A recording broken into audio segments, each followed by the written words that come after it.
ini tuh beda sama udang biasanya. Dia tuh lebih pasif. Kalau yang biasanya tuh lompat-lompat. Kalau misalnya saya pegang seperti ini dia tenang sekali.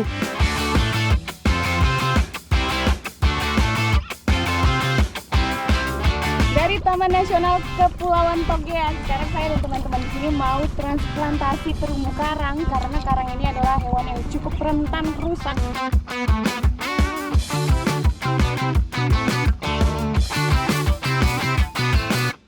Oke, ini dia punya protein tinggi, tapi kalau misalnya dia sudah berubah, nanti dia berubahnya jadi kumbang seperti ini. Oke, ini kita mau makan lagi, Bu. Makan ya. Masih bergerak-bergerak ini. Ayo, ayo, ayo.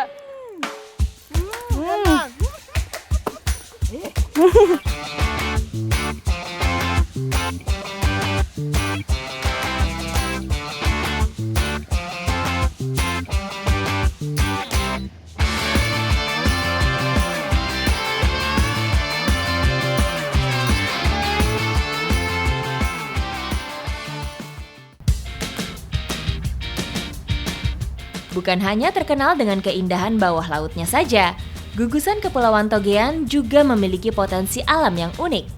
Salah satunya ada di Pulau Taufan. Tepatnya di Danau Pulau Taufan ini dikelilingi hutan bakau yang asri. Ekosistem yang masih terjaga, sehingga kaya akan keanekaragaman hayati. Oke, sekarang saya, Bapak, dan teman-teman ini mau cari salah satu hewan yang ada di sini yang terkenal kaya nutrisi. Dan ini tuh tempatnya bagus sekali, tepatnya di tengah-tengah Pulau Taufan ada danau ini. Ikut jejak saya, jejak petualang. Betulan Bapak, ini doang. Bapak, itu kelihatan itu udangnya. Itu sudah kelihatan udangnya. Kita sudah mau mendekati nih.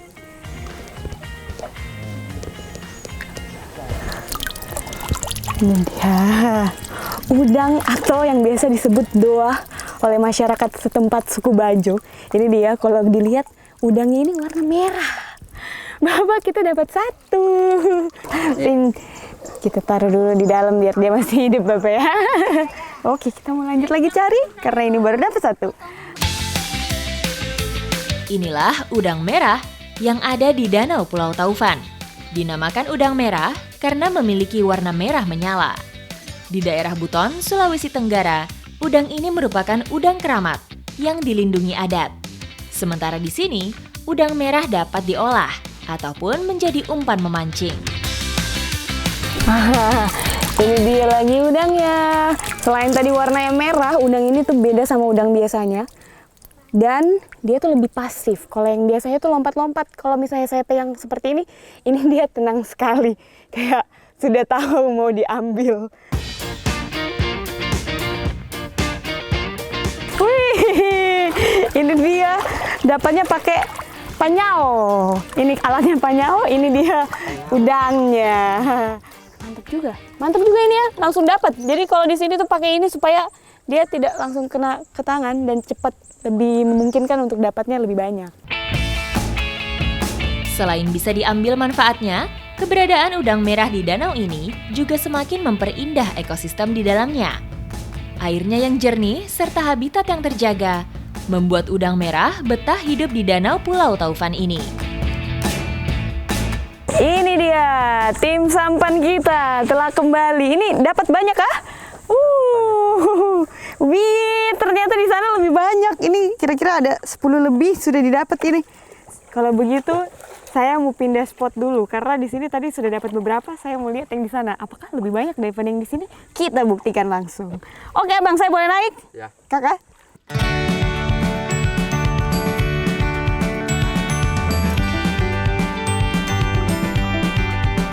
Di sini banyak sekali nih udang-udangnya atau doahnya ini. Karena memang warnanya juga kontras, jadi kita gampang sekali lihatnya.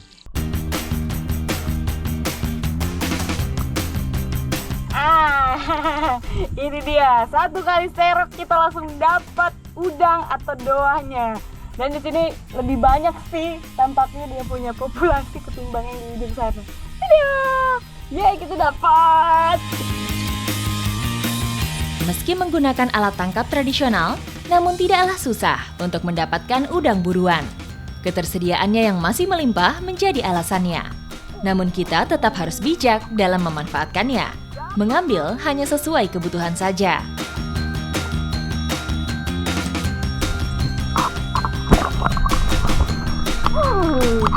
Dapat lagi satu. Ini memang kalau saya bilang di sini melimpah-limpah udangnya. Walaupun dia kecil, tapi warnanya ini sangat membantu kita untuk melihat letak posisinya lagi ada di mana. Jadi kita sudah dapat lumayan banyak ini udangnya. Oke, ini biar kita dapat banyak. Karena dia lebih cepat. Wih, strike dapat 2. Asli memang kalau sudah terbiasa itu langsung dapat 2. Gimana tuh, Bang?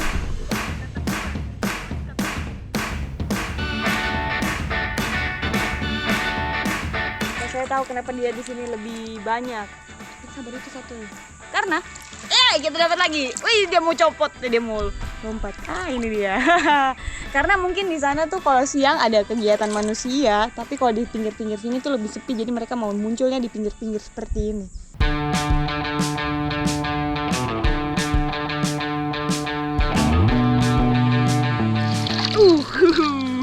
Ini dia, kita sudah dapat lagi 2. Ini dia udang atau doah. Jadi kita mau olah di desa yang lain.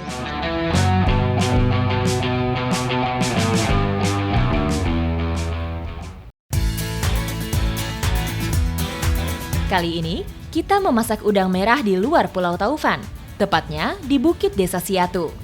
Karena kepercayaan masyarakat Pulau Taufan, udang merah hanya boleh dimasak jika sudah berada di luar pulau. Ini dia udang yang tadi kita sudah ambil. Sekarang saya mau olah sama ibu di Desa Siatu. Terus kita mau bikin nih bumbu udang tumis atau biasa disebut doha garu. Ikut jejak saya, jejak petualang. Inilah salah satu olahan udang khas dari Kepulauan Togean. Ini dia bumbunya sudah siap. Sekarang kita mau langsung masak doah garu. Ini minyaknya udah panas juga Ibu ya? Iya. Oke, kita masukin dulu ya Bu ya. Mana dulu Bu? Bawang merah, bawang putih? Merah. Bawang merah dulu kah? Iya. Oke, masuk. Tomatnya. Baru tok.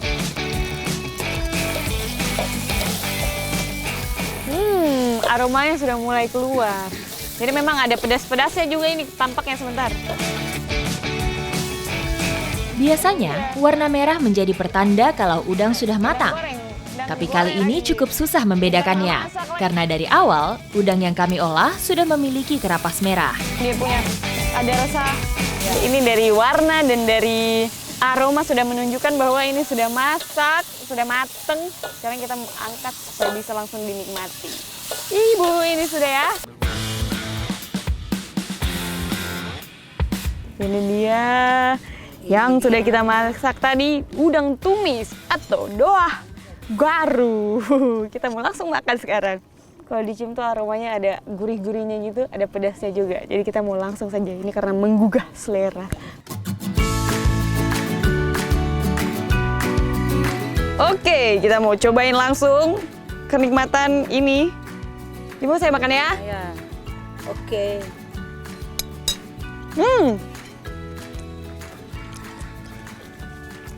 Karena udangnya tuh tidak dibuka si cangkang-cangkangnya, jadi pas masuk di mulut tuh langsung bunyinya terus kriuk-kriuk gitu. Dan ini tuh gurih sekali, pedas, ada manisnya, ada gurihnya, jadi memang ini nikmat sekali. Dan tadi ada minyak-minyaknya sedikit, jadi memang masih mengikat sekali minyaknya. Enak banget, Ibu, asli. Petualangan di Kepulauan Togean, Sulawesi Tengah kali ini benar-benar memberi kesan mendalam. Bentang alamnya yang indah berpadu dengan kekayaan alam serta kearifan lokal masyarakat dalam memanfaatkannya. Dari ngambil udang tadi di Desa Taufan, sekarang saya menikmati makanan hidangan nikmat ini di Desa Siatu, menikmati pemandangan alam yang indah sekali dan makanan yang nikmat sekali ini. Memang Indonesia itu kaya sekali. Ikut jejak saya, jejak petualang.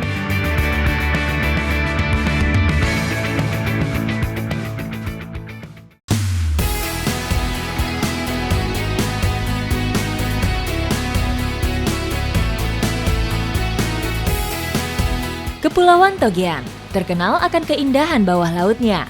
Menjadi salah satu surga bagi para penyelam karena ada ratusan titik penyelaman dengan beragam karakteristiknya. Dari Taman Nasional Kepulauan Togean, sekarang saya dan teman-teman di sini mau transplantasi terumbu karang karena karang ini adalah hewan yang cukup rentan rusak dan kita mau sediain rumah baru buat mereka biar mereka bisa berkembang biak dan semakin banyak di ekosistem laut ini. Ikut jejak saya, jejak petualang. Ini dia bibit terumbu karang yang kita mau tanam di tempatnya, ada medianya di sana. Jenis aqua? Acropora. Oke, ini juga spesial karena dia punya media ini hurufnya J dan P alias jejak petualang. Tapi ini J-nya saja karena P-nya sudah dibawa duluan ke sana. Oke, kita mau pasang dulu di huruf J.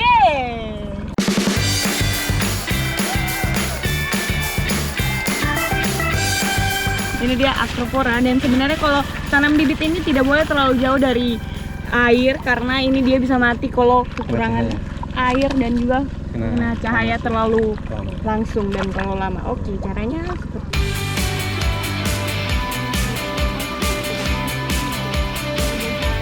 ya, kalau di Taman Nasional Kepulauan Togean ini kira-kira sudah ada 17.000 terumbu karang yang ditanam seperti ini. Ini sudah cukup banyak ya. Mantap.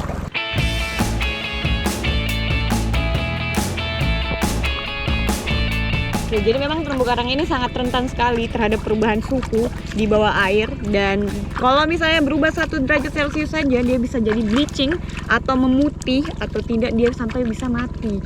Jadi memang ini perlu perawatan khusus juga. Kalau rumahnya bagus pasti ikan-ikannya juga banyak di dalam.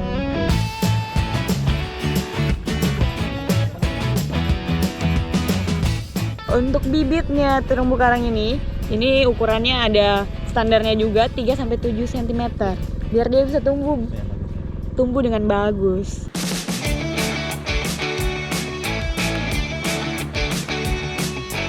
Oke, ini sudah terpasang semua bagiannya. Sekarang kita mau siap-siap untuk menurunkan media terumbu karang yang kita sudah pasang ini. Oke? Siap? Ayo kita siapkan alat dulu. Sebelum pemasangan terumbu karang di bawah laut, beragam persiapan perlu dilakukan, utamanya mempersiapkan peralatan untuk menyelam.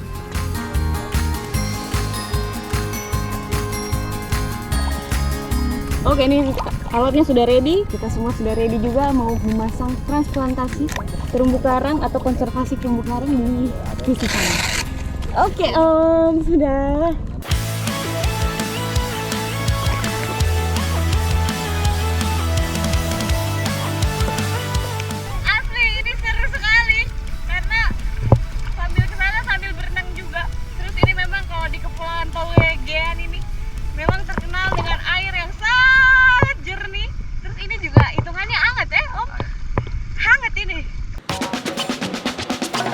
Terumbu karang merupakan sumber kehidupan di bawah laut.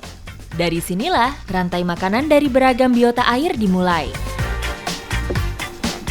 Oke, saya mau pasang ini dan saya mau langsung ke dekat Om Fat karena kita harus bersama-sama. Oke. Inilah salah satu upaya pelestarian terumbu karang di Kepulauan Togean, yaitu dengan transplantasi terumbu karang. Transplantasi dilakukan melalui pencangkokan ataupun pemotongan karang hidup.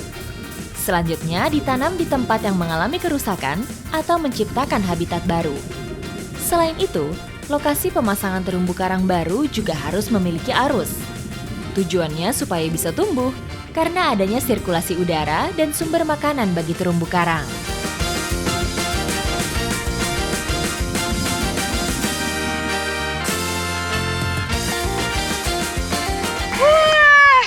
Di bawah luar biasa sekali, transplantasi yang lainnya juga sudah mulai tumbuh dan tumbuh dengan subur. Ikannya juga banyak sekali di bawah, jadi memang kalau rumahnya bagus, ikan-ikan yang tumbuh juga yang hidup di situ juga semakin bagus. Keren sekali. Semoga ini semakin banyak dilakukan di seluruh Indonesia. Ini dia salam dari Kepulauan Togean, surga bahari Indonesia. Ikut jejak saya, jejak petualang.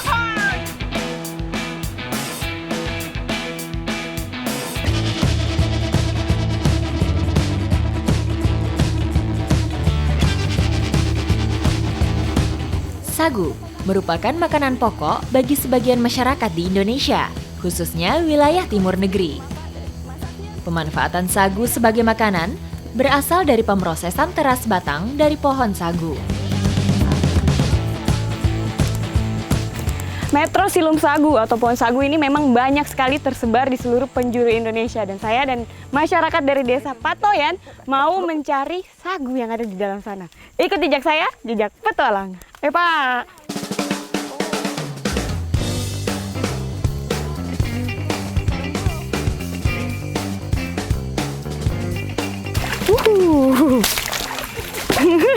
Hati-hati Bu, ini dia ada satu pohon sagu yang sudah tumbang dan ini mau dipotong lagi ya Bang? Ya, potong. Ada apa di dalamnya? Ada yang bisa dimakan dalam ulat. Ada yang bisa dimakan di dalamnya, ada ulat sagu. Mana? Itu dia. Mana. Waduh, suruh masuk. Oh jadi dia bisa sembunyi ya? Jadi dia tinggalnya di dalam lubang-lubang seperti ini. Cuman ini kah? Iya. Ini.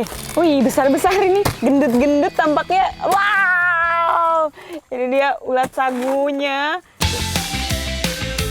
Ulat sagu merupakan larva kumbang penggerek Rhynchophorus ferrugineus. Sang kumbang betina biasanya meletakkan telur-telur di bagian luka batang. Telur kumbang kemudian menetaskan larva. Larva inilah yang tumbuh menjadi ulat. Batang sagu yang membusuk menjadi habitat ideal bagi larva kumbang untuk berkembang biak.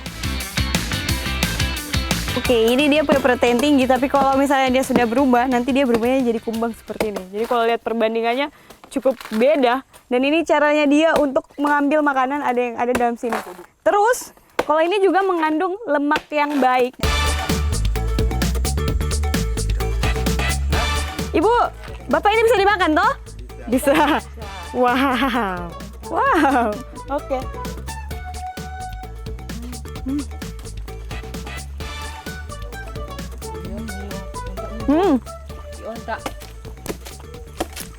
Rasanya tuh ada krenyes-krenyesnya gitu. Jadi lebih gurih. Gurih, Bu. Tapi kalau kita coba ada manis-manisnya juga. Jadi sebenarnya enak juga ini, Bu. Oke, ini kita mau makan lagi, Bu. Makan ya. Masih bergerak-bergerak ini. Ayo.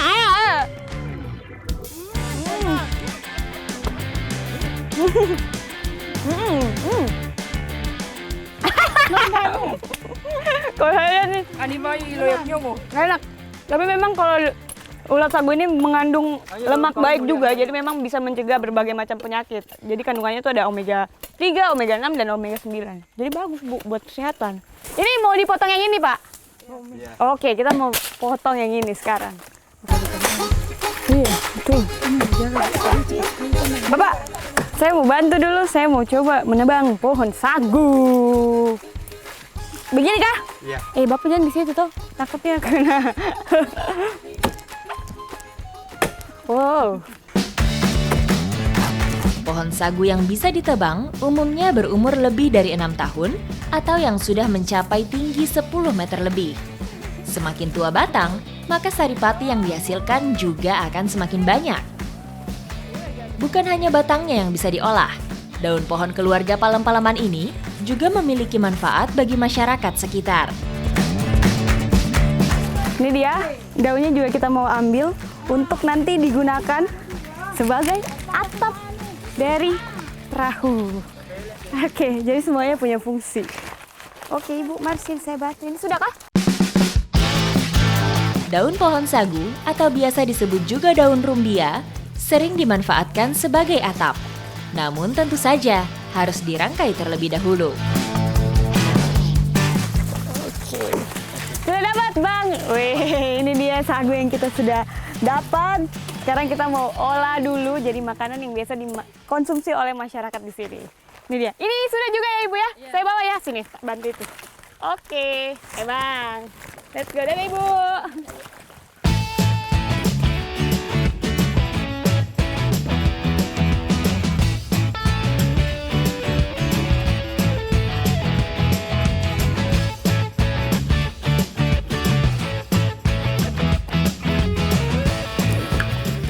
Oke, jadi kita mau olah sekarang sagu yang tadi kita sudah ambil. Tapi di sini biasanya sudah ada sagu yang sudah siap. Jadi kita sudah siapkan nih, ada sagu, ada gula merah dan juga ada kelapa. Kita mau bikin masakan lokal yang namanya zepa gula merah. Ikut jejak saya, jejak petualang.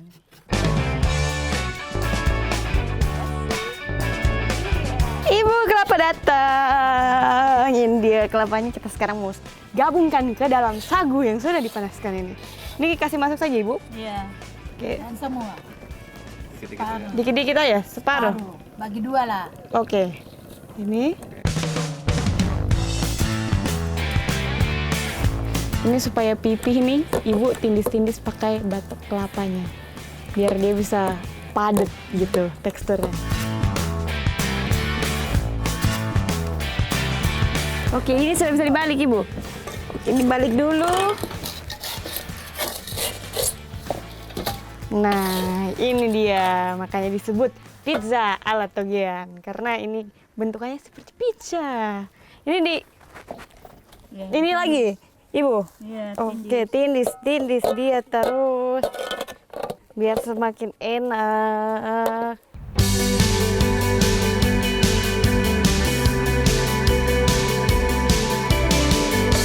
Habis itu kita taruh gula merah.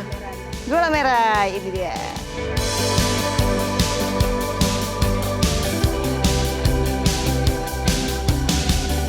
Oke, ini sudah bertindis. bertindis lagi. Tindis lagi, ditepur. Oh, tindis lagi. Memang ini penuh dengan tindis-menindis si zepanya supaya ini memang dia punya adonan tuh jadinya padat. Jadi pas dimakan itu nanti jadinya enak.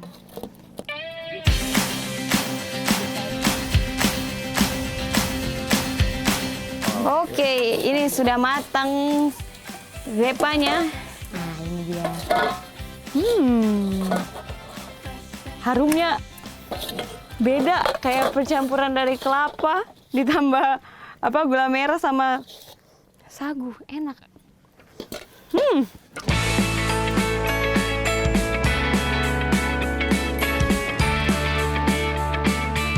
Ini zepanya udah matang, saya mau cobain dikit dulu. Enak sekali.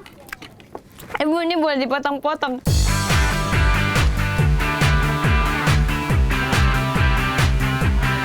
Ini dia zepa gula merah yang akan saya rasakan atau cobai.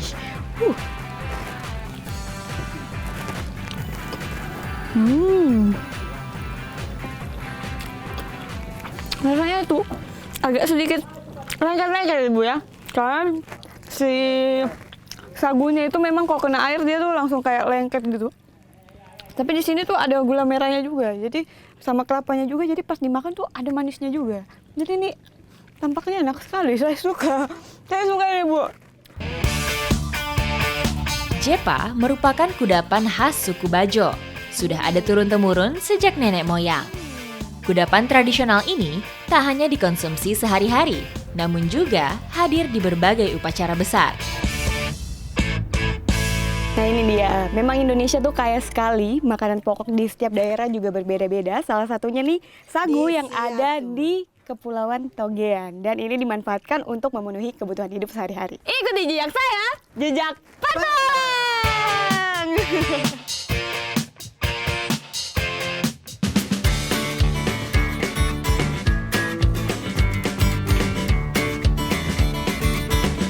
Indonesia kaya akan beragam suku.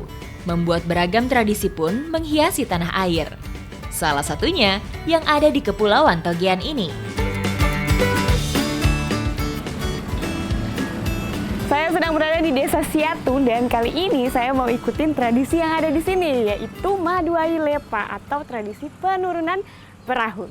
Ikut jejak saya, jejak petualang.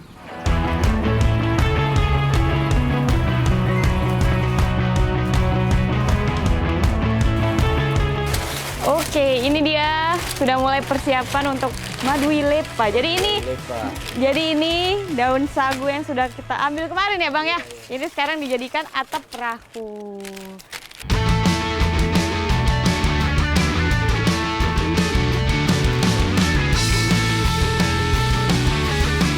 Bo, ini lagi atapnya. Oke. Ini pakai daun sagu yang masih muda toh? Masih muda. Masih muda. Jadi dianyam-anyam seperti Iya. ini biar nanti bisa mengurangi panas di Iya. perahu toh? Selain sudah menjadi warisan turun-temurun, penggunaan daun sagu sebagai atap perahu juga dinilai lebih ekonomis. Ini bisa bertahan sampai 4-5 tahun, Bo. Iya. Tadi. Ini cukup lama juga ya, ramah Lama. lingkungan. Terus dia juga tahan lama.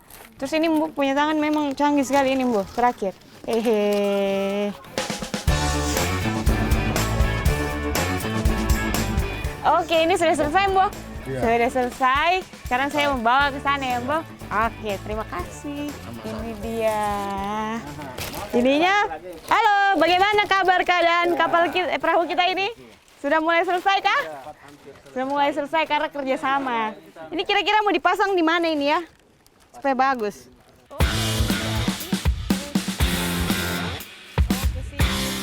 Ini dia prosesi pemasangan atap di sini.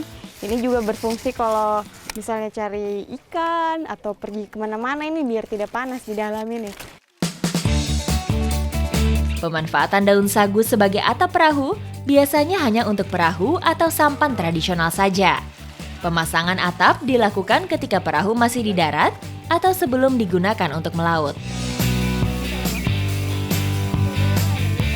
Oke, ini sudah? Sudah. Oke, saya mau cobain dulu duduk di dalam perahu yang belum diturunkan ke dalam air sana. Oke, misi. Ini memang kalau di dalam sini juga fungsi dari daun-daun ini kayaknya juga menangkal cahaya matahari nih. Jadi tidak silau juga nanti kalau mau tangkap ikan. Terus ini enak ini kita bisa tidur-tiduran di sini.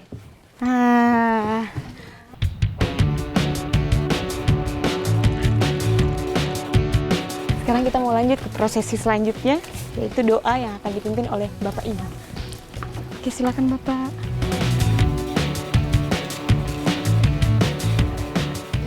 Jadi ini lagi mulai doa dan tujuannya ini supaya mengharapkan nantinya perahu ini bisa membawa hal yang baik untuk yang punya ini juga pemiliknya dan juga bisa memberikan banyak hasilnya. Tradisi madu ailepa ini tak hanya pembuatan perahu dan menurunkannya ke air, namun juga dilengkapi dengan suguhan kue-kue tradisional. Oke, ini dia makanan yang selalu ada setiap acara penurunan perahu atau madu ailepa. Ini ada dodar gulung, ada onde-onde, dan juga ada songkol. Ini sudah boleh dimakan toh? Boleh. Boleh, silakan. Ayo kita coba.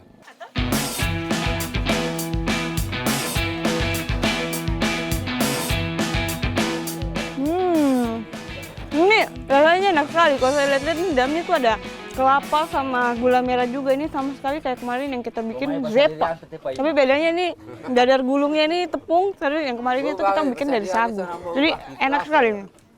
Enak Bang. Enak. Selain sebagai wujud syukur untuk perahu, dalam tradisi ini juga ada harapan supaya perahu ini kelak bisa membantu nelayan mendapat hasil tangkapan yang menguntungkan. Boleh minta tolong karena kita mau siap-siap untuk ke prosesi selanjutnya itu penyiraman perahu.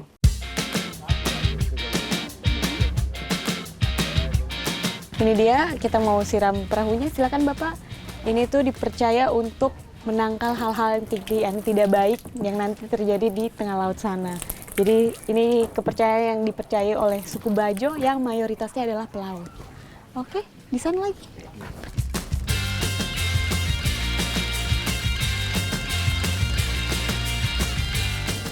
Oke, ini semuanya tadi sudah makan, sudah punya tenaga untuk angkat perahu ini. Sekarang kita mau siap-siap mau diturunkan perahunya. Atau apa tadi dia punya maluai lepa. Itu dia. Oke. Oke, siap-siap. Siap. Semua posisi.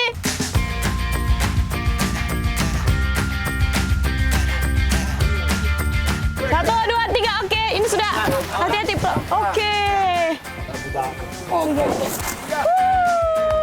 Itu dia penurunan perahu kita sudah di bawah, dan ini dia kearifan lokal yang masih dimiliki oleh suku Bajo dan sampai sekarang masih dilestarikan terus-menerus dari generasi ke generasi, dan harapannya sampai ke depan sana tetap selalu dilestarikan seperti ini. Ikuti jejak saya, jejak petualang. Sudah ini, Bang. Setelah mengikuti tradisi penurunan perahu bersama masyarakat suku Bajo, saya pun disuguhkan pemandangan yang indah. Matahari terbenam di Kepulauan Togean. Sungguh pengalaman yang luar biasa, bertemu masyarakat yang ramah dan juga pemandangannya yang mempesona.